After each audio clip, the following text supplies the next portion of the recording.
नमस्कार दोस्तों, कैसे हैं आप सब। स्वागत करता हूं आप सबका इस नए वीडियो में। मैं रमेश वर्मा इंडियन रेलवे में 2 साल से पॉइंट्समैन के पद पर कार्यरत हूं। दोस्तों, मैं बताने जा रहा हूं आपको जो आज से 23 जनवरी से जो ग्रुप डी का फॉर्म फिलअप होना है, उसमें आप किस हिसाब से अपना पोस्ट प्रेफरेंस रख सकते हैं। मैं आपको अपने 2 साल का पूरा अनुभव साझा करूंगा और आपको बताऊंगा कि कौन सा पोस्ट सही है, हाई रिस्पॉन्सिबिलिटीज़ वाली पोस्ट कौन सी होती है, लो रिस्पॉन्सिबिलिटीज़ वाली पोस्ट कौन सी होती है, एक्स्ट्रा अलाउंसेस किस में ज़्यादा मिलते हैं, किस में हार्ड वर्क करना पड़ता है, महिलाओं के लिए कौन सा पोस्ट सही रहेगा। तो दोस्तों, वीडियो में बने रहिए। तो दोस्तों, जैसा कि सभी लोग प्रेफर करते हैं और मैं भी सलाह दूंगा आपको कि आप पहला प्रेफरेंस जो है आप पॉइंट्समैन रखें, क्योंकि मैंने जो प्रेफरेंस तैयार किया है आपके लिए, आपको इसमें ज़रा सा भी आपको ये गलती का एहसास नहीं होगा कि आपने प्रेफरेंस में गलत पोस्ट चूज कर लिया था। दोस्तों, मैंने सभी पोस्टों को एक ऐसे तरीके से व्यवस्थित किया है ताकि आपको कोई भी प्रॉब्लम नहीं हो। यदि आप मेरिट से भी छूट जाते हैं, मेरिट में यदि आपका कम नंबर आता है, तो भी आपको कोई पछतावा नहीं होगा। यदि आपका मेडिकल स्टैंडर्ड भी बहुत सही नहीं है, फिर भी आपको पछतावा नहीं होगा कि आपने गलत प्रेफरेंस चुन लिया, या फिर वो हमेशा ये रियलाइज होगा कि आपने बिल्कुल सही और व्यवस्थित तरीके से एक सही वे में आपने प्रेफरेंस तैयार किया है। क्योंकि ये मेरा पूरा 2 साल का अनुभव है और बहुत सारे पोस्टों पर मेरे दोस्त हैं जिनसे मैंने बात किया, जिनसे मैंने मुलाकात भी किया और चर्चा भी किया कि कैसा है, कैसा काम रहता है, कौन से पोस्ट में किस किस हिसाब से काम रहता है, और किस में कम काम है, किस में ज़्यादा काम है, किस में ज़्यादा रिस्पॉन्सिबिलिटीज़ है, किस में ज़्यादा पैसा बनता है, एक्स्ट्रा अलाउंसेस किस में है। तो आइए चर्चा करते हैं। दोस्तों, आप सबसे पहले नंबर पर पॉइंट्समैन को रखेंगे, जो कि हर लोग रखते हैं, क्योंकि इसमें एक मेन जो रीज़न होता है वो होता है आपका डिपार्टमेंटल एग्ज़ाम। जो रेलवे एलडीसी का एग्ज़ाम लेती है, उसमें पॉइंट्समैन ही ऐसा पोस्ट है पॉइंट्समैन ही ऐसा पोस्ट है जो आपका जो एलडीसी का एग्ज़ाम होता है उसमें एलिजिबल होते हैं। साथ ही इसमें आपको 2 डिपार्टमेंटल एग्ज़ाम है, उसमें आपको बैठने का मौका मिलेगा। यानी कि आपको 2 एग्ज़ाम में बैठने का मौका मिलेगा। एक एलडीसी हो जाएगा और एक जीडीसी हो जाएगा। जीडीसी जो है सभी पोस्टों के लिए होता है और एलडीसी सिर्फ पॉइंट्समैन के लिए ही होता है, जो ऑपरेटिंग डिपार्टमेंट से होता है उनके लिए ही होता है, और असिस्टेंट पॉइंट्समैन ऑपरेटिंग डिपार्टमेंट में आता है। इसमें आपको 2-3 साल का सर्विस पूरा करना होता है और उसके बाद आप एलडीसी के लिए एलिजिबल हो जाएंगे। हाँ, यदि आप 2 साल भी पूरा कर लेते हैं तो एलडीसी में कॉमर्शियल वाल के पोस्ट पर जा सकते हैं। आप सीसीटीसी बन सकते हैं, आप जो टाइपिंग क्लर्क होते हैं वो बन सकते हैं। साथ ही यदि आप 5 साल आप रेलवे में सर्विस पूरा कर लेते हैं पॉइंट्समैन के पद पर, तो आप स्टेशन मास्टर भी बन सकते हैं। सैलरी की अगर हम बात करें तो इसमें जितने भी पोस्ट हैं मैं आपको 7th सीपीसी के हिसाब से सैलरी बताऊंगा। और 7th सीपीसी के हिसाब से अभी पॉइंट्समैन को यदि इनिशियल में आप ज्वाइन कर रहे हैं तो लगभग 27 से 28 हज़ार का सैलरी मिल जाती है। यदि आपको आउट ऑफ स्टेशन ड्यूटी कराया जाता है, मतलब आपको एक स्टेशन से दूसरे स्टेशन के लिए ड्यूटी के लिए भेजा जाता है और उसमें आपको ट्रैवलिंग अलाउंसेस एक्स्ट्रा मिल जाते हैं। 8 किलोमीटर से ऊपर जाएंगे तो आपको 625 रुपये के हिसाब से एक दिन का बन जाता है। यदि किसी स्टेशन पर ओवर टाइम चल रहा है, यानी कि 8 घंटे का रोस्टर है और उसमें 12 घंटे का शिफ्ट कराया जाता है, तो आपको उसमें जो ओटी बनता है उसमें एक पूरा आवर पूरा करना पड़ता है कि जितना आवर का आपका ओटी बनेगा उतना हिसाब से आपका लगभग 500 रुपये के हिसाब से हर दिन का ओटी बन जाता है 4 घंटे। यदि आपका ओटी बनता है उस डिवीज़न पे उस जोन पे डिपेंड करता है कि आपका रोस्टर क्या है। किसी किसी जोन में आपका 12 घंटे का रोस्टर होता है पॉइंट्समैन का, तो वो सबसे बेकार है। उसमें 12 घंटे काम भी करना है और ओटी भी नहीं बनता है। तो आपको ये भी एक मायने रखेगा कि आपका जो सैलरी है वो क्या बनने वाली है। काम की अगर हम बात करें तो आपको स्टेशन में पॉइंट्समैन स्टेशन मास्टर का असिस्टेंट के रूप में काम करता है। इंजन का शंटिंग करना है। शंटिंग क्या होता है, तो इंजन को एक छोर से काट कर दूसरे छोर में लगाना, या फिर पावर इंटरचेंज होना, इंटरपोज होना, या आपका पॉइंट सेट करना जो मैनुअली होता है। यदि मोटर पॉइंट काम नहीं कर रहा है तो आपको मैनुअली जा कर के सेट करना है उसको, और उसके बाद आप गाड़ी आगे इस एक लाइन से दूसरे लाइन में ले सकते हैं। साथ ही लोको पायलट को कोई मेमो पहुंचाना हो तो वो आपको काम करना है। सिग्नल एक्सचेंज करना है तो सबसे मेन हो जाता है वो सिग्नल एक्सचेंज का होता है। आपको प्लेटफॉर्म पे खड़ा होके लाल झंडा हरा झंडा, तो एक हाथ में लाल झंडा एक हाथ में हरा झंडा लेकर के खड़ा रहना है। यदि आपका स्टेशन छोटा है, रोड साइड स्टेशन है, तो सबसे बेहतरीन जॉब होता है पॉइंट्समैन का। बात करें अगर हम दूसरे पोस्ट की, तो असिस्टेंट एसएनटी आपके लिए दूसरा सबसे बेस्ट पोस्ट होगा। जो पॉइंट होते हैं जो एक लाइन से दूसरे लाइन में जाते हैं, मोटर पॉइंट जो होते हैं, साथ ही जो लोकेशन बॉक्स होता है उसका मेंटेनेंस करते रहना पड़ता है।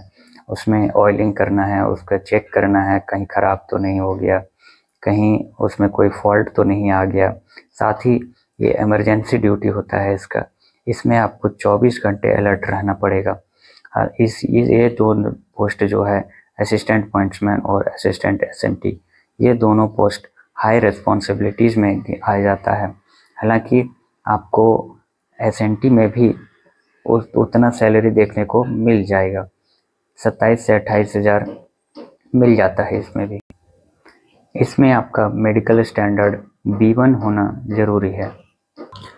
दोस्तों, आपको अगला जो 3, 4, 5, 6 और 7 ये जो 5 पोस्ट है इसे इसी क्रम में रखना है।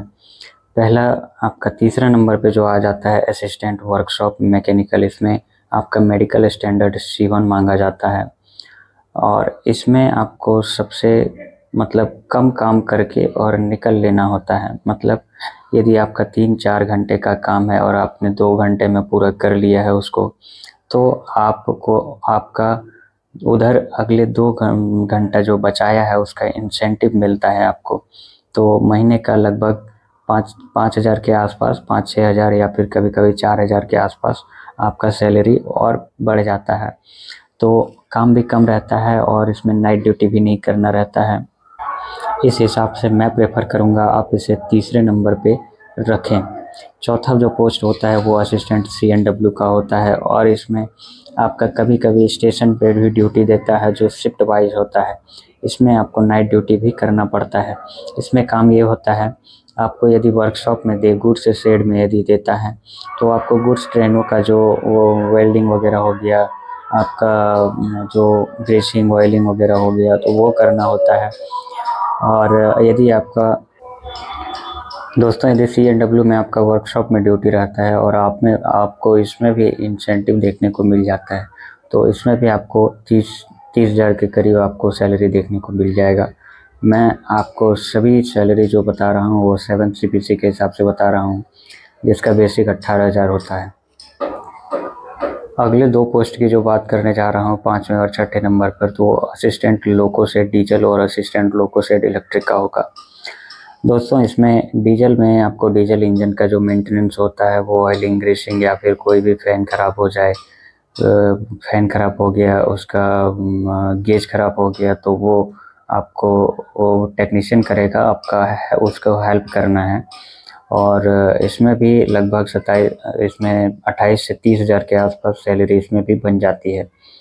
सातवें नंबर पे अगर हम बात करें असिस्टेंट ऑपरेशन के, जो इलेक्ट्रिक जो इंजन होता है उसमें इनका काम होता है। ऑपरेशन मतलब इसमें जो सप्लाई होता है, जो इलेक्ट्रिक सप्लाई होता है वो सही से आ रहा है कि नहीं, इसका जांच करना होता है और उसको ठीक करना होता है। ठीक करने का काम हमेशा टेक्नीशियन ही करेगा, आपको उसका हेल्प करना है। असिस्टेंट ऑपरेशन की बात करें तो इसमें कभी कभी आपको ट्रैवलिंग अलाउंस भी देखने को मिल जाता है। जब कभी चलती ट्रेन में नो टेंशन हो जाती है तो आपको वहाँ पे बुलाया जा सकता है और उसके लिए आपको ट्रैवलिंग अलाउंस में मिलता है। नो टेंशन का कहने का मतलब ये है कि जो इलेक्ट्रिक इंजन में जो इंजन और वायर के बीच में जो ऐसे एक तार लगे हुए होते हैं, जो ऐसे इंजन और वायर के बीच में ऐसे तार लगे हुए होते हैं, तो ये जो इसे पेंटो बोला जाता है और ये पेंटो अपने आप ये डाउन हो जाती है। ये अपने आप पेंटो डाउन हो जाती है, उसे नो टेंशन बोला जाता है। और उस समय आपको वहाँ अटेंड करना है और आपको देखना है सप्लाई कहाँ से कट रही है। तो ये भी एक अच्छी पोस्ट मानी जाती है और आप इसे 7वें नंबर पर रख सकते हैं। दोस्तों अगला जो 4 पोस्ट दिख रही है आपको, assistant TL and AC, assistant track machine, assistant track, assistant bridge, assistant traction का डिपार्टमेंट जो होता है टीआरडी, ट्रैक्शन डिपार्टमेंट बोला जाता है इसे। तो ये जो 4 पोस्ट हैं ये हाई अलाउंसेस में गिनती किया जाता है इसे। इसमें सबसे ज़्यादा अलाउंसेस मिलती है क्योंकि इसमें ट्रैवलिंग अलाउंस ज़्यादा होता है और कभी कभी तो इसमें पूरे महीने का ट्रैवलिंग अलाउंस देखने को मिल जाता है। काम की अगर हम बात करें तो एक एक काम को अलग अलग से समझते हैं। पहले तो असिस्टेंट टीएल एंड एसी का समझते हैं। तो इसमें आपका train lightning and AC maintenance से रिलेटेड होता है। इसमें जब भी कभी आप ट्रैवलिंग करते होंगे तो आपको कोचेस में अटेंडेंट देखने को मिलता है, जो आप कंप्लेन करते हैं कभी भी, जो आप एसी से रिलेटेड, लाइट से रिलेटेड और चार्जिंग सॉकेट से रिलेटेड, तो उसमें आपका टीएल एंड एसी के मेंटेनर जो आते हैं वो होते हैं, वो काम करना होता है आपको और उसे ठीक करके देना होता है। तो इसमें भी लगभग अच्छी खासी सैलरी देखने को मिल जाती है। सैलरी के मुकाबले में ये 4 पोस्टें आपके लिए सबसे बेस्ट होती है और इसे मैं सजेस्ट करूँगा 8वें, 9वें, 10वें, 11वें पोस्ट पे रखने के लिए, क्योंकि मैंने जो ये अरेंज किया है वो इसे काम के हिसाब से किया है। आपको यदि ये अच्छा लगता है तो आप ये ऊपर भी रख सकते हैं, लेकिन मैं फिर बता दे रहा हूँ, आपको पसंदीदा पोस्ट पाने के लिए सबसे ज़्यादा नंबर लाना पड़ेगा, मेहनत करना पड़ेगा ज़्यादा। अगली पोस्ट की अगर हम बात करें तो असिस्टेंट ट्रैक मशीन को रख सकते हैं। इसमें आपको पूरे 30 दिन का सैलरी जो अलाउंसेस है और ट्रैवलिंग अलाउंसेस वो देखने को मिलती है और इसमें आपको 40 से 45 हज़ार पहले महीने में ही सैलरी देखने को मिल जाएगी। और सबसे ज़्यादा ग्रुप डी की सबसे ज़्यादा कमाई करने वाली पोस्ट जो है असिस्टेंट ट्रैक मशीन है। इसमें आपको हेडक्वार्टर छोड़ के 21 दिन तक बाहर रहना है और आपको 9 दिन का पूरा प्रॉपर रेस्ट मिलता है और आपको पूरा 30 दिन का आपको ट्रैवलिंग अलाउंस देखने को मिल जाता है। इसमें काम होता है कि लेकिन आपको कोच में ही रहना पड़ेगा। आपको एक कोच दे दिया जाएगा और मशीन जो होता है, मशीन का मेंटेनेंस करना होता है। आपको कोच में रहना है, वहीं खाना है, वहीं सोना है। आप इसमें फैमिली के साथ नहीं रह सकते। 10वें नंबर पर आप असिस्टेंट ब्रिज को ले सकते हैं। इसमें भी आपको अच्छी खासी सैलरी देखने को मिल जाएगी। इसमें आपका ये सभी जो 4 पोस्ट मैंने दिया है, इसमें सभी आपको B1 कैटेगरी के लिए है। आप यदि B1 कैटेगरी में होते हैं तो आपको ये पोस्ट मिल जाएगी। उससे कम के होंगे तो आपको शायद नहीं मिल सकती है। आप असिस्टेंट ब्रिज का काम ये होता है कि जो भी रेलवे ब्रिज है उसका देख रेख करने का मतलब ये है कि आपको कभी छोटी मोटी जो रेस्टिंग होती है उसकी साफ़ सफाई करनी पड़ सकती है। जो पिलर होता है, पिलर का वो नीचे वो आपको चेक करना रहता है कहीं इसमें डैमेज तो नहीं आ गया। आपको जब भी कोई बड़ा काम रहेगा जैसे डेंटिंग पेंटिंग वगैरह करने का, तो उसमें आपको नहीं करना है, उसमें कॉन्ट्रैक्टर रहेंगे और कॉन्ट्रैक्टर ही करेंगे। आपको सिर्फ उसमें देख रेख करना है और मैनेजमेंट का ध्यान रखना है। 11वें नंबर की अगर बात करें तो असिस्टेंट टीआरडी होता है। ये ट्रैक्शन डिपार्टमेंट से रिलेटेड होता है। आपको जो ओएचई कार होता है, जो ओवरहेड इक्विपमेंट बोला जाता है ओएचई को, जो ऊपर वायर लगा रहता है इंजन के ऊपर, जो आप देखते होंगे, उसका कभी कभी आपको रिपेयरिंग के लिए भेजा जाता है। आप इस पोस्ट को लेकर बिल्कुल भी नहीं घबराएं, क्योंकि इसमें आपका काम ऐसा होता है कि आपको झटका नहीं लगेगा।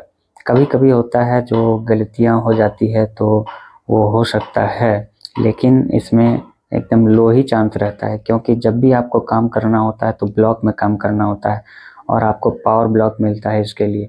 तो पावर ब्लॉक वो होता है जब आपका पूरा जो आपका ट्रैक्शन है वो कट कर देता है, पूरा पावर सप्लाई बंद कर देता है, उसके बाद आपको काम करना होता है।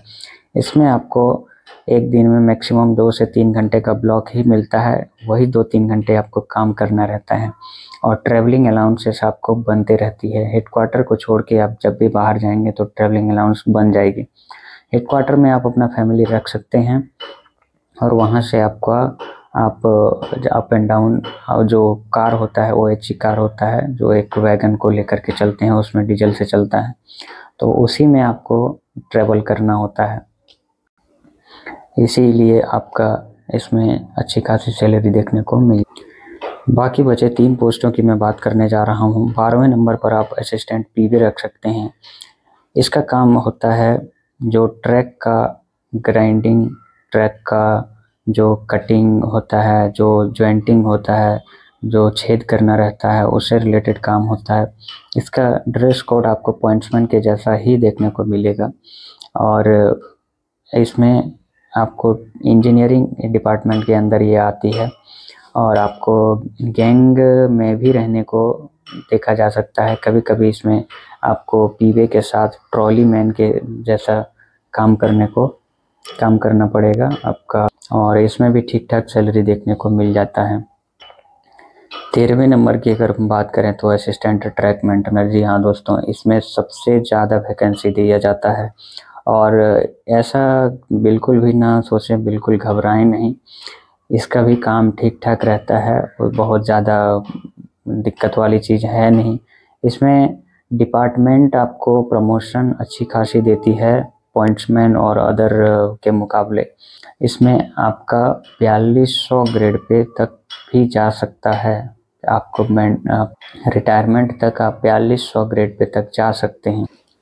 वहीं अगर पॉइंट्समैन की बात करें तो हद से ज़्यादा लेवल 2 तक ही जा सकते हैं। ये हम डिपार्टमेंट, ये ऑपरेटिंग का जो और इंजीनियरिंग का जो है उसका हम बात कर रहे हैं। अदर जो एग्ज़ाम होता है एलडीसी जीडीसी, उसका बात नहीं कर रहे हैं। उसका प्रमोशन अलग हिसाब से होता है। प्रमोशन इसमें मेनली ये होता है कि आप उसी पोस्ट में रह के प्रमोट हो रहे हैं। इसमें आपको रिस्क अलाउंसेस देखने को मिल जाता है और इससे आपका पॉइंट्समैन के मुकाबले 5 से 6 हज़ार के आसपास आपको ज़्यादा सैलरी देखने को मिलता है। काम की अगर हम बात करें तो आपको सुबह 7 बजे से लेकर के शाम 5 बजे तक काम कराए जा सकते हैं, लेकिन गैंग में होने के कारण इसमें अच्छी खासी रेस्ट मिल जाती है। आपको छुट्टी भी ठीक ठाक मिल जाती है, क्योंकि इसमें ज़्यादा आदमी होता है तो आदमी का दिक्कत नहीं होता है और छुट्टी में कभी तकलीफ़ नहीं होगी। छुट्टी की सबसे जो मेन रीज़न होता है वो छुट्टी का होता है और रिस्क अलाउंसेस भी मिल जाती है। थोड़ी सी हार्ड वर्क ज़रूर होती है, इसीलिए मैंने इसे नीचे रखा है ताकि सभी के लिए अच्छा हो। आपको यदि कोई और नहीं मिलता है तो ये तो मिलना ही है, तो आपको इस चीज़ के लिए भी पछतावा नहीं होगा कि मैंने ज़्यादा नंबर लाया और मुझे ट्रैक मेंटेनर मिल गया। आप इसे नीचे रख सकते हैं। यदि आपका कम नंबर आया और मिला तो इसमें आपको कोई भी पछतावा नहीं होगा।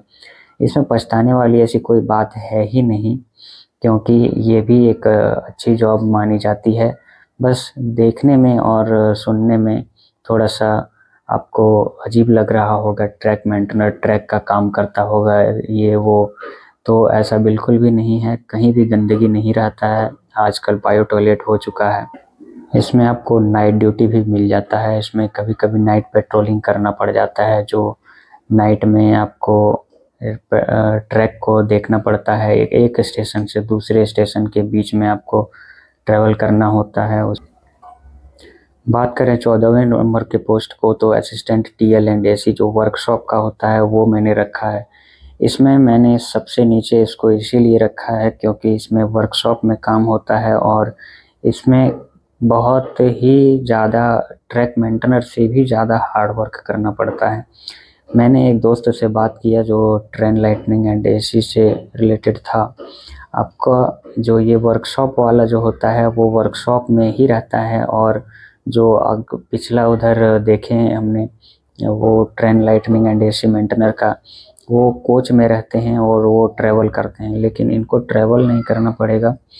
तो ये फैमिली के साथ तो रह सकते हैं हमेशा, लेकिन इसमें हार्ड वर्क बहुत ज़्यादा होता है क्योंकि कोई भी सामान आपका कूलिंग का सामान हो तो या फिर पंखा हो, लाइट हो वगैरह वगैरह, आपको स्टोर से जाके एक छोर से दूसरे छोर तक लाना होता है और हमेशा यही काम करना पड़ेगा। साफ़ सफाई हमेशा, थोड़ा डस्ट वगैरह रहेगा, गंदा रहेगा, तो इस हिसाब से मैंने इसको सबसे नीचे रखा। और इसमें आपको काम रेगुलर करते रहना पड़ता है। छुट्टी का भी थोड़ा समस्या होता है, मैंने बात किया था जैसे अपने दोस्तों से, तो इस हिसाब से आप इसे 14वें नंबर पे रख सकते हैं। तो दोस्तों ये थी तो टोटल 14 पोस्टों के बारे में मैंने बताया, आपको प्रेफरेंस के हिसाब से बताया, आपका मेडिकल कैटेगरी के हिसाब से बताया, और आप बिल्कुल यही तरीके से आप रखेंगे, आपको ज़रूर फ़ायदा होगा। मैं आपको अपना पूरा अनुभव आपके साथ साझा कर रहा हूँ और इसमें कहीं भी गड़बड़ी नहीं होगी, मैं आपको गारंटी देता हूँ। आप यदि इस हिसाब से लेते हैं तो आपको कभी भी पछतावा नहीं होगा। बात करें आपको इस तरीके से मनचाहा पोस्ट पाने के लिए आपको ज़्यादा से ज़्यादा नंबर लाना पड़ेगा, और यदि आप कम नंबर लाते हैं तो भी इस हिसाब से यदि आप प्रेफरेंस लेते हैं तो आपको कभी पछताना नहीं पड़ेगा। तो टोटल 14 पोस्टों पर मैंने बात कर दी है और सबके बारे में मैंने जानकारी दी है। आपको जानकारी अच्छा लगा होगा और आप इसे अपने दोस्तों के साथ साझा करें और उन्हें भी बताएं। चैनल पे नए हैं तो सब्सक्राइब ज़रूर कर लें, वीडियो अच्छा लगा ही होगा, लाइक करते जाइए। दोस्तों मैं सजेस्ट करूंगा, मैंने जैसे आपको बताया है टोटल 14 पोस्टों के बारे में, जिस हिसाब से आप इसे स्क्रीनशॉट लेकर के रख सकते हैं और आप बिल्कुल सेम वे में आप ऐसे ही आप प्रेफरेंस डालेंगे अपना, और सभी टोटल 14 पोस्टों का प्रेफरेंस डालना ज़रूरी है। और यदि आप टोटल 14 को नहीं डालते हैं तो रेलवे अपने आप आपको 14 डाल देगी और आपको कोई भी सा पोस्ट दे के आपको संतुष्ट कर देगा। तो दोस्तों आप अपना तैयारी को बेहतर ढंग से करें, अच्छे वे में करें और रिवीजन पे फोकस करें, रिवीजन करते रहें। रिवीजन बहुत ज़रूरी है। आप मॉक टेस्ट लगाते रहें। मॉक टेस्ट इतना इम्पोर्टेंट है कि आपको तैयारी में एक बूस्ट देने में मदद करेगी। सबसे ज़्यादा ज़रूरी है मॉक टेस्ट। यदि आप कम भी पढ़ते हैं तो आप मॉक टेस्ट के साथ मॉक टेस्ट लगाते रहें, रिवीजन करते रहें। मॉक टेस्ट में आपको ये पता चलेगा कि मेरा कौन सा क्वेश्चन छूट रहा है। उस क्वेश्चन को आपको फिर वापस से ऐसे पढ़ना है, उस पूरे सब्जेक्ट को ऐसे पढ़ना है, उस चैप्टर को ऐसे पढ़ना है कि अगला जो आएगा मेरा वो 1 नंबर श्योर होगा। तो लगभग इसमें एक जैसे ही पूछा जाता है। यदि आप अभी प्रिपरेशन करना शुरू किए हैं, यदि आप इनिशियल स्टेज में हैं तो आप बिल्कुल ऐसे ही करें और आपका तैयारी ऐसा होना चाहिए कि आप कोर्स के साथ आप रिवीजन भी रेगुलर रखें ताकि आपको दोबारा फिर वो पढ़ने का ज़रूरत ना पड़े। तो दोस्तों मिलते हैं अगले वीडियो में। अगले वीडियो में मैं आपको ये बताऊंगा कि आप अपना तैयारी को कैसे बूस्ट कर सकते हैं।